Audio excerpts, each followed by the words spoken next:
오늘 본문은 지난주에 이어서 계속해서 이 성적인 문란함에 대해서 바울이 계속 지적하고 있는 부분입니다. 특별히 바울은 예수님을 믿는 것은 예수 그리스도와 우리가 한 몸을 이루는 것으로 설명을 하면서 예수님을 믿어서 예수 그리스도의 지체가 된 사람, 예수님과 한 몸이 된 사람이 창기를 찾아가서는 안 된다라고 강조하고 있는 부분입니다.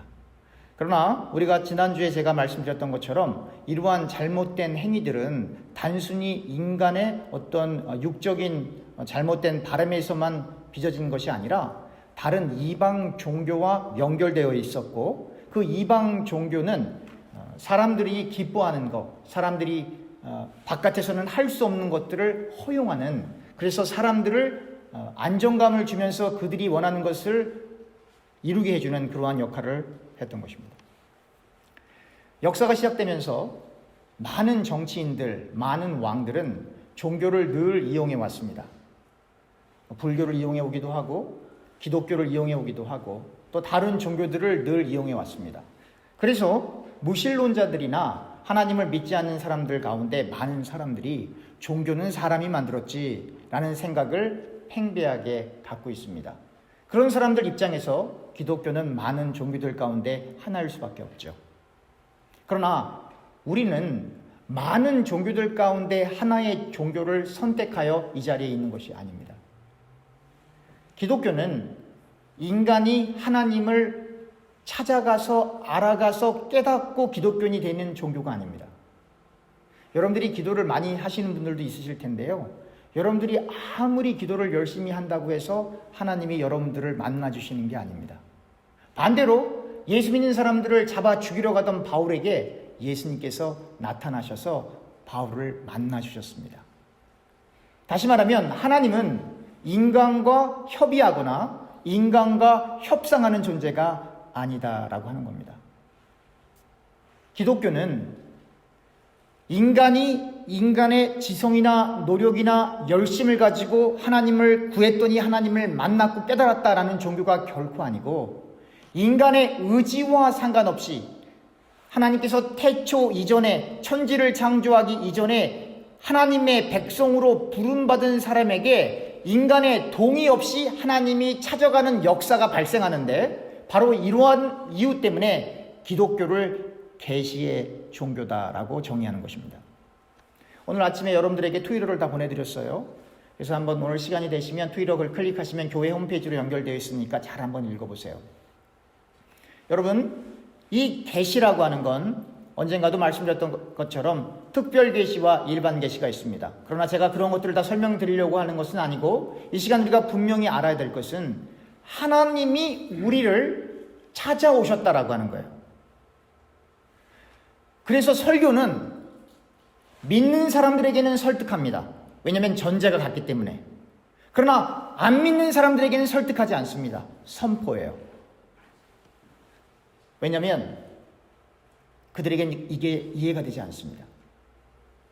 왜냐하면 이것을 하나님의 말씀으로 받아들이지 않기 때문입니다. 그러니까 여러분들 주변에 예수님을 안 믿는 사람에게 논리적으로 여러분들이 잘 설명해서 그 사람이 예수 믿게 하려고 생각하면 그건 큰 오산입니다. 시간 낭비하지 마시고 그 사람을 위해 기도하세요. 논리적으로 설명해서 예수 안 믿는 사람이 예수 믿는 일은 없습니다.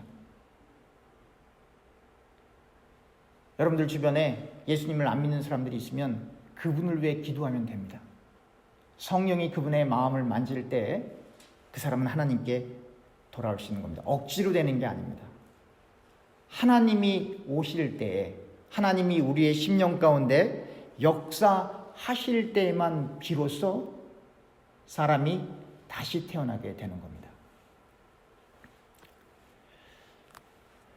오늘 본문에 예수 믿는 사람은 하나님의 성전이다라는 표현을 하고 있어요, 바울이. 그럼 하나님의 성전에는 하나님이 계신 거죠. 또 하나님의 성전에 하나님이 계시다는 또 다른 표현은 하나님이 계신 곳이 하나님 나라거든요.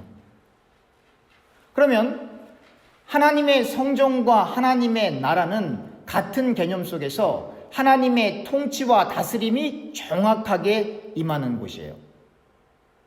그런데 만약 우리가 이 말씀을 받아들였는데 우리의 삶 가운데 하나님의 말씀에 불순종하는 형태들이 드러난다면 하나님이 우리 안에 계시다라고 하는 걸 스스로 부정하게 되는 거예요. 그러니까 기독교는 단순히 나 예수 믿어요 그걸로 끝나는 종교가 아니에요. 하나님께서 인간에게 찾아오셨어요. 그래서 그 사람이 예수를 믿게 되었어요. 그럼 그 다음에게는 하나님의 무조건적인 사랑이 임했지만 그 사람에겐 책임이라고 하는 것이 주어집니다. 많은 사람들이 하나님을 한 면만을 보기 원해요. 하나님은 사랑의 하나님, 나를 위해 죽으시고 부활하시고 독생자 외아들까지 보내주신 하나님. 그러나 여러분 구약 성경을 보십시오. 이스라엘 백성들이 불순종할 때 이스라엘 백성들은 처절하게 매를 맞았습니다. 그냥 종아리 맞은 게 아니라 죽었습니다. 광야에서도 수많은 사람들이 죽었습니다. 하나님이 죽이셨어요. 하나님은 사랑의 하나님이시지만 또한 공의의 하나님이세요. 그래서 이 사랑과 공의를 합쳐놓은 것을 거룩이라고 하는 거예요. 그래서 예수 믿는 사람은 하나님을 아버지라 부를 수도 있지만 그러나 하나님을 경외할 수밖에 없는 거예요. 오늘날 많은 기독교가 있고 또 많은 예수 믿는 사람들이 있지만 그리스도의 향기와 경건의 모양은 있지만 경건의 능력이 나타나지 않는 것은 하나님을 경외하지 않아서 그런 것입니다. 하나님을 정말로 두려워하지 않아서 그런 것입니다. 거듭 강조하지만 하나님은 인간과 타협하시는 분이 아니에요. 하나님은 하나님께서 이미 하시기로 작정하신 그 일을 인간의 의지와 상관없이 수행하시고 그리고 그 수행하는 과정 속에서 인간이 사용을 받게 되었을 때 그 사람은 하나님의 놀라운 은혜와 은총을 누리게 되는 것입니다. 어제 말씀을 나누었듯이 요셉은 이집트의 총리가 되려고 하는 생각을 전혀 하지 않았습니다. 그런 꿈도 없었고요. 그러나 요셉은 요셉의 의지로 바로 왕에게 임한 그 꿈, 하나님의 그 뜻을 그의 의지로 해석한 것이 아니라 그런 꿈을 바로 왕이 꿀 것이라는 생각조차도 못했어요. 그러나 하나님의 시간에, 하나님의 계획 속에, 하나님의 섭리와 예정 속에 그 왕의 꿈을 해석하게 되는 사건이 발생한 거예요. 그 이례적인 사건으로 말미암아 그는 총리가 되었고 그리고 그 이례적인 사건으로 말미암아 이집트와 가나안과 주변국들 가운데 곡식이 없어서 죽어가는 사람들에게 곡식을 그냥 주는 게 아니에요. 판매할 수 있는 권한이 주어졌고 실제로 많은 사람들이 곡식을 샀고 그리고 이집트는 그들의 돈을 다 합법적으로 갖게 되었고 그들의 토지를 합법적으로 갖게 되었고 그들의 몸까지도 노예로 부릴 수 있는 강력한 왕권을 갖게 되었던 것입니다. 그런데 우리는 여기서 중요한 걸 놓쳐요. 그 물리적이고 물질적인 것을 얻은 것에 사람들은 관심을 가져요. 총리래, 돈이 많이 모아졌대, 땅을 많이 소유하게 되었대, 사람까지도 살 수 있는 막강한 권력과 권위를 가졌대 라고 그 표면적으로 드러난 그 외피에 사람들은 관심을 갖지만 그러나 우리가 분명히 알아야 될 것은 그러한 영광을 누릴 수 있었던 것은 요셉이 하나님의 말씀을 하나님의 뜻대로 해석할 수 있는 그 사건 때문에 그러한 엄청난 결과가 일어났던 것입니다. 사람들이 그렇게 얘기하죠. 예수 안 믿는 사람들도 이렇게 얘기하죠. 팔자를 바꾸고 싶습니다. 그런 얘기 처음 들어보셨어요? 네. 저처럼 어린 사람도 그런 얘기 잘 아는데 예수를 믿으면 예수를 진짜로 믿으면 팔자가 아니라 운명이 바뀌는 겁니다. 여러분 믿으십니까? 여러분들과 저의 운명이 바뀌는 거예요. 그런데 이 우리의 운명과 우리의 인생과 우리의 목적지와 동기가 다 바뀌는 건데요. 많은 사람들은 성경에 기록되어져 있는 이 하나님의 특별한 계시를 성경에 기록되어 있는 대로 보는 걸 원하지 않습니다. 그러나 성경에 등장했던, 일단 구약은 조금 개념이 다르기 때문에, 이건 나중에 또 제가 다시 설명해 드릴 거예요. 거긴 조금 다르기 때문에 신약으로 들어오면 신약 시대에 하나님의 사람으로 쓰임 받았던 사람들에게 하나님의 나라는 실제적으로 존재했던 곳이에요. 가령 예를 들면 진정한 경건은 고아와 과부와 나그네를 돌보는 곳입니다. 그래서 그 사회 속에 약자를 돕는 것을 활용하고 북돋워서 그 사회가 평화롭게 되기 위한 어떤 사회과학적인 측면에서 그것을 해석한 게 아니고, 예수님 당시의 사람들은 실제로 우리가 장차 가게 될 그 하나님의 나라와 하나님의 그 은혜를 생각하며 정말로 하늘의 보화를 쌓은 거예요. 이 땅에서 어떠한 도덕적이고 윤리적이고 약자를 보호하고 민중을 살려내고 그러한 이 땅에서 일어나는 어떤 일들의 결과물을 얻기 위해서가 아니라 실제로 성경 속에 존재했던 사람들은 진짜로 천국을 위해 살았던 거예요. 그게 현 시대와 예수님 당시의 사람들과의 차이점입니다. 같은 것 같은데 완전 다른 거예요.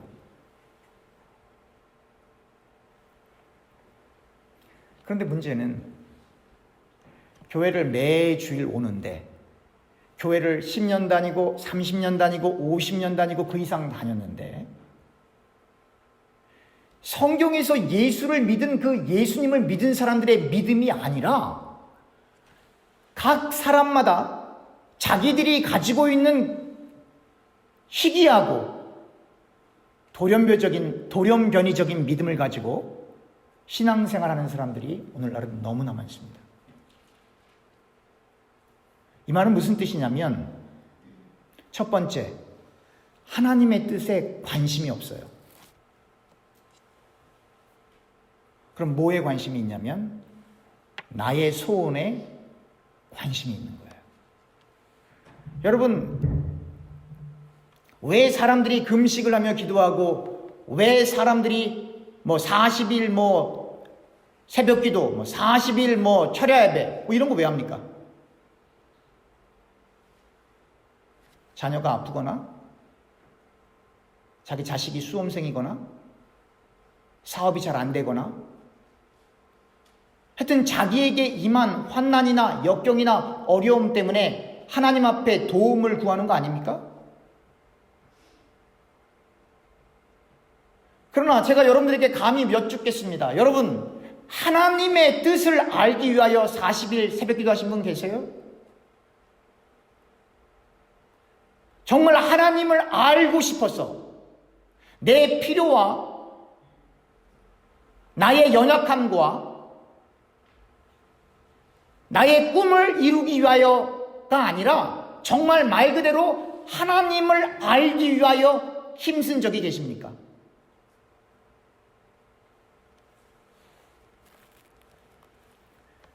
왜 이러한 기이한 일들이 현대 기독교인들에게 지속적으로 나타나는 것은, 그것은 엄밀히 이야기해서 성경의 내용을 이해하지 못해서가 아니라 성경에 기록된 내용을 불신하고 있기 때문입니다. 오늘 바울이 너희의 몸은 하나님의 전이다, 성전이다 라고 했어요. 그러면서 19절 20절 이렇게 얘기합니다. 너희 몸은 너희가 하나님께로 받은 바 너희 가운데 계신 성령의 전인 줄을 알지 못하느냐. 너희는 너희 자신의 것이 아니라 값으로 산 것이 되었으니 그런즉 너희 몸으로 하나님께 영광을 돌리라. 모든 사람은 자기가 원하는 대로, 자기가 하고 싶은 대로, 자기를 기쁘게 하고 자기가 편한 대로 인생을 살고 싶어요. 그리고 그것을 자유라고 사람들은 정의합니다. 근데 기독교에서 이야기하는 자유는 그 자유가 아닙니다. 그래서 제가 늘 여러분들에게 겸손, 자유, 이런 기타 등등의 언어들을 다시 재정리해드린 이유가 바로 이거예요. 기독교에서 이야기하는 자유는 내가 가고 싶은 것을 가고 내가 하고 싶은 것을 하고 하는 그 자유를 자유라고 정의하지 않습니다. 그 반대예요. 왜냐하면 천국은 진짜로 있고 그것으로 여러분들과 저를 이끌기 위하여 하나님께서 대가를 치른 거예요. 대가를. 우리가 그냥 구원받는 게 아니고 실제로 피의 대가를 치르셨어요. 그리고 그 예수님의 보혈을 통하여 우리가 그 피값으로 구원의 반열에 들게 된 것입니다. 그래서 20절에 값으로 산 것이 되었으니 그런즉 너희 몸으로 하나님께 영광을 돌리라. 이걸 더 직설적으로 번역을 하면 여러분들과 저의 몸이 우리 게 아니라는 거예요. 하나님 거라는 거예요. 여러분 믿으십니까? 이걸 믿어야 돼요. 그래서 내가 볼 수 있는 눈이 있다고 해서 아무거나 막 보면 안 돼요. 내가 들을 수 있는 귀가 있다고 해서 아무거나 막 들어서도 안 돼요. 내가 말할 수 있는 입이 있다고 해서 아무거나 막 말해도 안 되는 거예요. 내게 아니니까. 성경에서 말하는 자유는 바로 이 하나님의 뜻을 의지적으로 받아들일 수 있게 되는 것을 자유라고 하는 거예요. 다시 말하면 인간의 육적인 본성 속에서 내가 즐거워하고 내가 기뻐하고 내가 원하는 것을 과감히 내려놓고 하나님의 뜻을 구하여 그 뜻에 의지적으로 순종할 수 있는 자유, 그걸 자유라고 하는 겁니다. 그 자유를 누리려면 하나님의 영광을 위해 살 수밖에 없는 거예요. 여러분, 세상 속에 하나님의 뜻을 구하지 않고 교회는 다니지만 여전히 하나님의 뜻과는 상관없이 자기 뜻 속에 늘 놀아나는 그러한 비정상적인 기독교인들을 보면 행복하지 않습니다. 행복할 수가 없죠. 비정상적인 기독교인들은 자기의 신앙과 하나님의 말씀과의 그 괴리감 속에서 늘 부대끼기 때문에 평안이 없습니다. 말씀 밖에 있는 사람은 아무리 파랑새를 쫓아가도 환상이거든요. 그건 소유가 많아지면 많아질수록 불안하고 쾌락을 누리면 누릴수록 허무하고 학식을 쌓으면 자기의 무지가 늘 드러나고. 여러분, 공부는 하면 할수록 모르겠다가 정답이에요. 하면 할수록 모르겠어요. 공부를 조금 했을 때는 이건 확실해 그랬는데 공부를 5년 10년 더 해보니까 잘 모르겠어. 돈이라는 것도 내가 필요한 이만큼이 꼭 필요했을 때는 감사하다지만 그 한계를 넘어서 내가 기대하는 것보다 훨씬 돈을 더 많이 벌게 되면 그 다음에 찾아오는 건 허무감이에요. 왜냐면 그 돈 때문에 자식들이 치고받고 싸울 거 뻔히 알거든요, 아버지들은. 그래서 미국 사람들은 자식에게 안 주고 다 엄한데 주려고 하는 이유가 자식 편한 것도 중요하지만 그것 때문에 칼부림 나니까. 여기서는 총 쏘죠. 법원에 가고.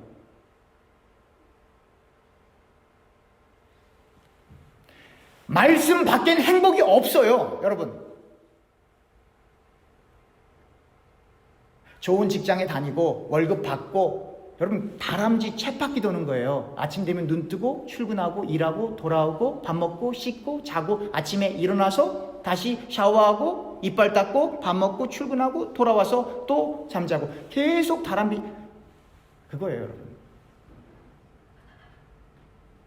거기에 참 평안이 없습니다.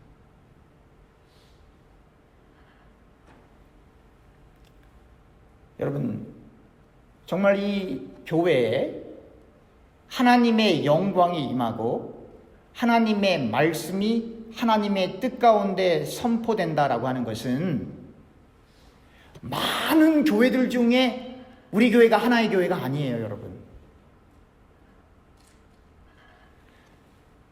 언젠가 말씀드렸던 것처럼 갈보리 십자가 사건, 그 예수님이 달리셨던 그 장소는 지났던 시대와 앞으로 올 시대의 시간과 그리고 공간을 초월하여 우주의 중심이었어요. 왜냐하면 하나님의 모든 관심이 십자가에 달리신 예수께 집중되어 있었기 때문에. 그래서 막 땅이 움직이고 휘장이 갈라지고 하는 일들은 하나님이 정말로 독생자 외아들을 죽음의 자리로 내놓아 피값을 치르고 창세 이전에 예수 믿기로 작전된 자들을 구원하는 그 일에 모든 중심을 주고 있었다라고 하는 것이거든요. 그런데 교회라고 하는 것은 그 예수 그리스도가 머리 되신 곳이에요. 이 말은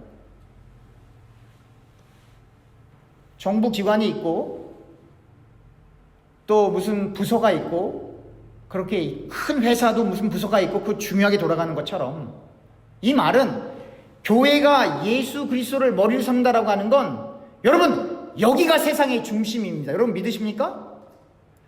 여기가 세상의 중심이에요. 근데 그거를 못 믿으니까 여러분들의 삶 속에 역사가 안 일어나는 거예요. 여러분 여기가 이 세상의 중심인 걸 여러분 믿으십니까? 여러분 교회가 예수 그리스도가 머리 되신 곳이라면서요. 그거는 믿습니까? 그 말은 이곳이 많은 교회들 가운데 하나가 아니라 바로 여기가 세상의 중심이라는 얘기예요. 여러분 믿으세요?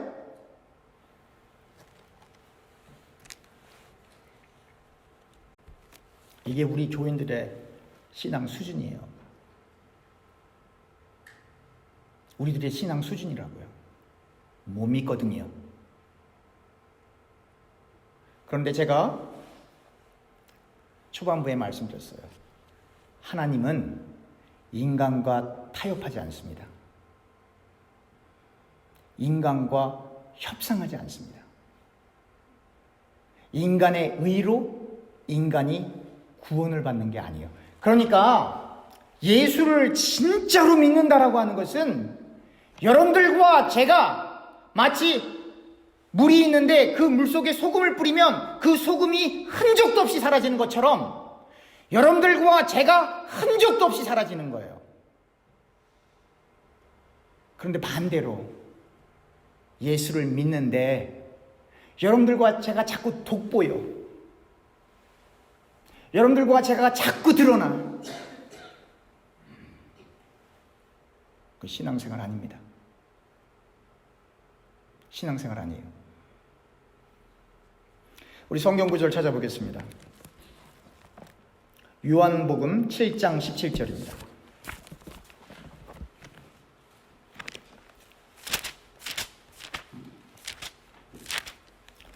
요한복음 7장 17절 예수님께서 하신 말씀이시죠? 요한복음 7장 17절 우리 16절 17절 두 절 읽겠습니다. 예수께서 대답하여 이르시되 내 교훈은 내 것이 아니요 나를 보내신 이의 것이니라. 사람이 하나님의 뜻을 행하려 하면 이 교훈이 즉 예수님께서 말씀하시는 그 교훈이 하나님께로부터 왔는지 내가 스스로 말함인지 알리라. 예수님께서 많은 말씀을 전하셨어요. 그런데 그 말씀을 듣는 사람들 가운데 하나님의 뜻을 진짜로 행하고 싶은 사람들은 하나님에게 이미 선택된 거거든요. 그 사람들은 예수님께서 설명하시는 그 설명이 사람의 지혜에서 나온 것인지 하나님으로부터 온 것인지 안다 이 말이에요. 근데 그걸 누가 깨달아요? 하나님이 선택한 사람들만 깨닫는 겁니다. 공부를 많이 했다고 깨닫는 게 아니라, 세상에서 유명하다고 깨닫는 게 아니라, 많은 물질이 있다고 해서 깨닫는 것이 아니라, 하나님이 선택한 사람들만 예수님께서 전하시는 그 말씀이 인간의 지혜가 아니라 하나님의 뜻이다라고 하는 것을 알게 된다라고 하는 것입니다. 이게 말씀의 능력이에요. 그래서 말씀을 믿음으로 받아들이지 않는 사람에게는 아무리 달변을 하고 논리적으로 설명을 해도 다 소용없어요. 그래서 제가 시간 낭비하지 말라는 거예요. 인간적으로 찾아가서 뭘 하려고 하지 말라는 거예요. 안 되니까. 부탁하면 한 번은 나와줄 수 있죠. 그 사람에게 도움이 안 됩니다. 그분을 위해 기도하세요. 또 하나, 우리가 말씀을 받아들이는데 한 발자국도 앞으로 못 나가는 이유는 말씀이 안 믿어져서 그래요. 안 믿어져서. 여러분들 입증이 되잖아요. 교회가 예수 그리스도가 머리 되신 곳이 교회입니다. 그러면 여기가 이 세상의 중심입니까? 라는 말에 대답을 못 하잖아요. 같은 말이거든요, 사실은. 근데 우리는 그렇게 생각하지 않는다고요. 그래서 사람들이 교회에 나왔다가 실족하면 여기가 여기 이 교회가 하나야? 간다 이 말이에요. 오케이. 괜찮아요. 그러나 그것은 예수 그리스도가 머리 대신 교회로서의 그 개념을 온전히 믿지 못하고 있는 증거예요. 그렇기 때문에 우리 히브리서 11장으로 가겠습니다. 히브리서 11장 6절입니다. 히브리서 11장 6절.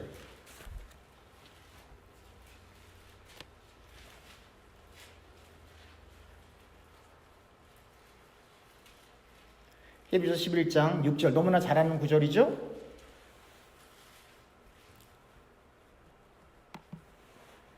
믿음이 없이는 하나님을 기쁘시게 하지 못하나니 하나님께 나아가는 자는 반드시 그가 계신 것과 또한 그가 자기를 찾는 자들에게 상 주시는 이심을 믿어야 할지니라.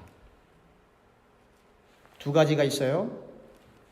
첫 번째는 하나님은 반드시 존재하시고 계시고, 그리고 하나님은 하나님을 찾는 사람들을 상 주신다는 거예요.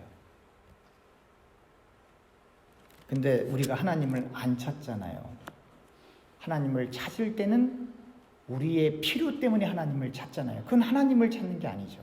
만약에 여러분들이 이제 다시 어린 시절로 돌아가서 결혼할 시기가 됐는데, 내가 저 사람하고 결혼해야 되겠는데 저 사람이 돈이 많고 저 사람의 가정이 배경이 너무 좋아서 그 배경과 돈 때문에 저 사람하고 결혼하려고 한다고 한다면 그 상대방의 기분이 어떻겠어요? 상대방의 기분이 어떻겠어요? 그 사람을 사랑해서 그 사람과 결혼하는 게 아니라 그 사람이 가지고 있는 소유, 그 사람이 갖고 있는 배경과 학벌 때문에 나는 저 사람하고 결혼하려고 그렇게 한다고 한다면 그 상대방이 그걸 안다면 어떻겠어요? 안 되죠. 그 사람을 사랑해야 되는 거잖아요. 마찬가지예요. 내가 하나님을 사랑한다고 말은 하는데 나의 필요 때문에 늘 하나님이 필요해. 그거 사랑하는 거 맞습니까? 아니죠. 결혼을 했는데, 왜냐면 오늘 나오는 이 바울이 설명하고 있는 모든 논리가 이것과 다 동일하기 때문에 그래요. 결혼을 했어요. 부인이 남편에게 희생하고 다 잘합니다. 하여튼 희생하고 다 잘해요. 아무리 못된 말을 하고 폭력을 해도 이 부인은 남편을 참아냅니다. 그리고 사랑한다고 늘 말해요. 그렇게 참아내는 그 여자도 못 하나는 못 참죠? 뭐 하면 못 참아요? 그 남자가 누구 만나면? 다른 여자 만나면 못 참죠. 사랑하니까. 그게 우상숭배예요. 구약에 나오는 우상숭배. 그래서 바울이 지금 이 입에 담기도 어려운 말들을 다 이렇게 불어넣는 거예요. 하나님이 너를 질투하면서까지 너를 간절히 사모하고 있는데 너희가 나의 사랑을 저버리고 다른 종교를 찾아간다. 그러니까 성경에서 음행이라는 말은 단순히 인간의 육신적인 쾌락을 쫓아가는 것만 이야기하는 것이 아니라 하나님을 등지고 다른 종교를 찾아가는 것과 하나님의 말씀에 순종하지 않고 내 뜻대로 살려고 하는 그 모든 것들을 같은 맥락 속에 설명하고 있는 거예요. 말씀을 맺겠습니다. 여러분들과 저의 몸은 우리 게 아니에요. 우리 게 아닙니다. 하나님 거예요. 그래서 우리 어르신들은 특별히 건강관리도 많이 하셔야 되고 좋은 음식도 많이 드셔야 되고 능력이 되시면 좋은 차도 타세요. 안전을 위해서. 이 몸이 우리 게 아니에요. 주님 거기 때문에 소중하게 다뤄야 되는 것이고 주님 거기 때문에 건강을 유지해야 하는 거예요. 하나님의 영광을 위해서. 두 번째, 인간은 하나님의 영광을 위한 인생을 살 때만 행복해요. 하나님의 영광 위해 사는 게 손해보는 게 아닙니다, 여러분. 하나님이 다 채워주세요. 사람들이 못 믿죠. 그래서 예수님께서 오병이의 기적을 보여주시는 거예요. 다 먹여주세요. 다 살려주세요. 감당 안 되면 피할 길도 열어주세요. 그런데 전제는 여러분들과 제가 반드시 우리의 몸이 하나님의 성전인 것을 알고 하나님의 영광을 위해 살고 바로 여기가 세상의 중심임을, 우리 교회가 세상의 중심임을 알고 여러분들과 저의 모든 스케줄을 교회를 중심으로 인생을 살아갈 때 구약에 역사하셨던 그 하나님이, 바울이 만났던 그 하나님이 여러분들과 저의 삶 속에 실제적으로 관여하는 역사가 발생하게 되는 것입니다. 기도하겠습니다. 하나님 사랑합니다. 그리고 하나님 무섭습니다. 하나님 우리를 긍휼히 여겨주셔서 하나님의 공의와 하나님의 정의와 하나님의 사랑을 올바로 깨달아 하나님을 경외하는 거룩한 신자로 성장해 갈 수 있도록 우리를 늘 붙들어 주시옵소서. 예수님의 이름으로 기도합니다. 아멘.